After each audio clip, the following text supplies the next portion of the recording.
সালামু আলাইকুম, বিসমিল্লাহ রহমানির রহিম। পরম করুণাময় ও দয়ালু আল্লাহর নামে শুরু করছি সূরা মুমতাহিনাহ। আয়াত ১। হে মুমিনেরা, তোমরা আমার ও তোমাদের শত্রুকে নিজেদের বন্ধুরূপে গ্রহণ করো না। তোমরা তো তাদের সাথে মিত্রতা করো, কিন্তু তারা তোমাদের কাছে যে সত্য এসেছে তা গোপন করে।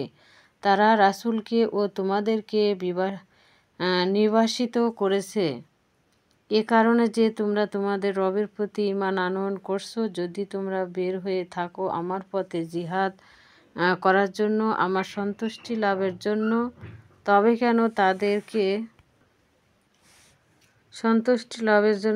কেন তাদেরকে তোমাদের বন্ধু বানাবে? আর তোমরা যা গোপন করো আর যা প্রকাশ্য করো তার অবশ্যই আমি এই অবগত আছি যে এরূপ করবে সে সরল পথ হতে বিচ্যুত হবে।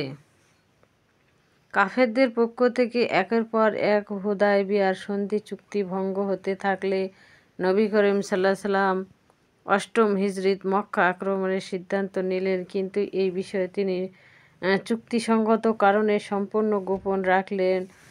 বদরি সাহাবী মুজাহির হজরত হাতিম ইবনে আবি বালতাহ রাদিয়াল্লাহু তাআলা এর পরিবার পরিজন মক্কায় অবস্থান করেছিলেন। তাই তিনি নবীজি সাল্লামের এই সিদ্ধান্ত কাফেরদের অবগত করার উদ্দেশ্যে সাহারা নামনি এক কাফের মহিলার মাধ্যমে কাফের সর্দারের নিকট এই চিন্তা করে পত্র পাঠালেন যে এর ফলে হযরত তার পরিজনের উপর কাফেরেরা অত্যাচার করবে না। এই প্রেক্ষিতে এই আয়াত নাজিল হয়। যদি তোমাদের দুর্বল পায় তবে তারা তোমাদের শত্রুকে পরিণত হবে, তাদের হাত ও রসনা দিয়ে তোমাদের ক্ষতি করবে। তারা চাইবে যে তোমরাও কুফরি করো। তোমাদের আত্মীয় স্বজন ও সন্তান কিয়ামত দিবসে তোমাদের কোনো উপকারে আসবে না। তিনি ফয়সালা করে দিবেন, আর আল্লাহ তোমাদের কার্যাবলী ভালোভাবে দেখেন। ইব্রাহিম ও তার সাথীদের মধ্যে তোমাদের জন্য এক উত্তম আদর্শ রয়েছে। যখন সে তার সম্প্রদায়কে বলল, আমরা তোমাদের ও আল্লাহ ছাড়া যাদের তোমরা উপাস্য হিসেবে মানো তা হতে মুক্ত। আমরা তোমাদেরকে মানি না। চিরদিন আমাদের ও তোমাদের মাঝে শত্রুতা থাকবে যতক্ষণ না তোমরা এক আল্লাহকে বিশ্বাস করবে। তবে তার পাপের জন্য ইব্রাহিমের উক্তি ছিল, আপনার জন্য ক্ষমা চাইব, এছাড়া আর কোনো ক্ষমতা আমার নেই। হে আমাদের রব, আপনার উপরই ভরসা, আপনার দিকে প্রত্যাবর্তন ও আবাসস্থল। হে আমাদের রব, আমাদের পীড়ন পাত্র করবেন না কাফেরদের। হে আমাদের রব, আমাদেরকে মাফ করুন, আপনি পরাক্রান্ত প্রজ্ঞাময়। নিশ্চয়ই তাদের মধ্যেই রয়েছে তোমাদের জন্য উত্তম আদর্শ, যে আল্লাহ ও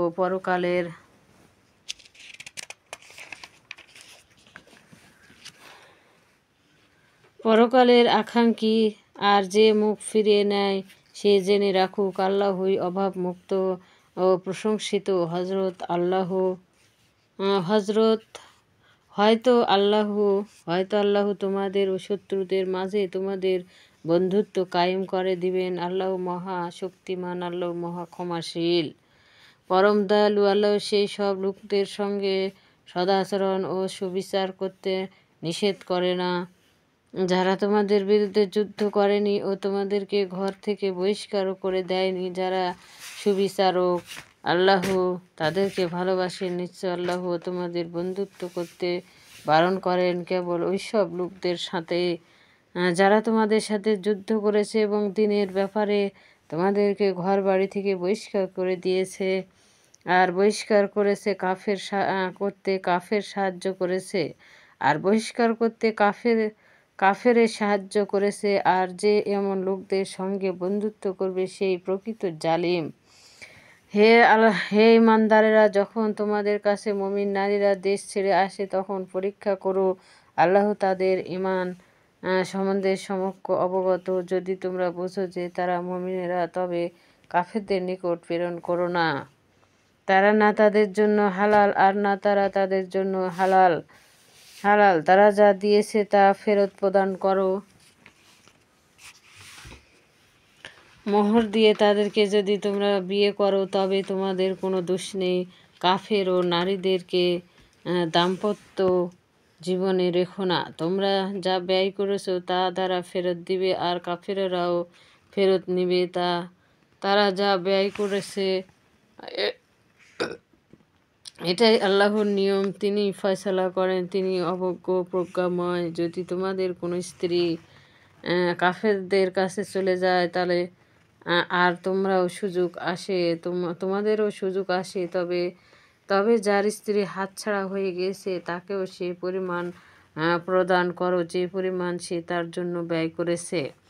আল্লাহকে ভয় করো যার প্রতি তোমরা ঈমান রাখো। হে নবী, মুমিন নারীরা যখন আপনার নিকট বায়াত গ্রহণ করতে আসে যে আল্লাহর সাথে তারা শরিক করবে না এবং চুরি করবে না, ব্যভিচার লিপ্ত হবে না, নিজেদের সন্তানদেরকে হত্যা করবে না, আর জেনে শুনে কোনো অপবাদ রচনা করে রটাবে না, আর সৎ কাজে আপনার অবাধ্য হবে না, তখন তাদের আনুগত্যর শপথ গ্রহণ করুন।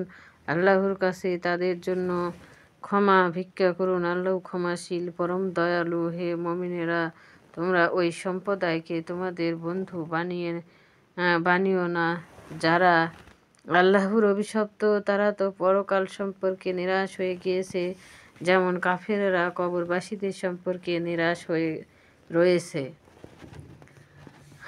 ভিডিওটি যে সব ভাই ও বোনেরা দেখছে তাদেরকে পরিবার নিয়ে সুখে থাক, ভালো থাক, এটাই কামনা করি আল্লাহর কাছে। আসসালামু আলাইকুম ওয়া রাহমাতুল্লাহি ওয়া বারাকাতুহু। আল্লাহ হাফেজ।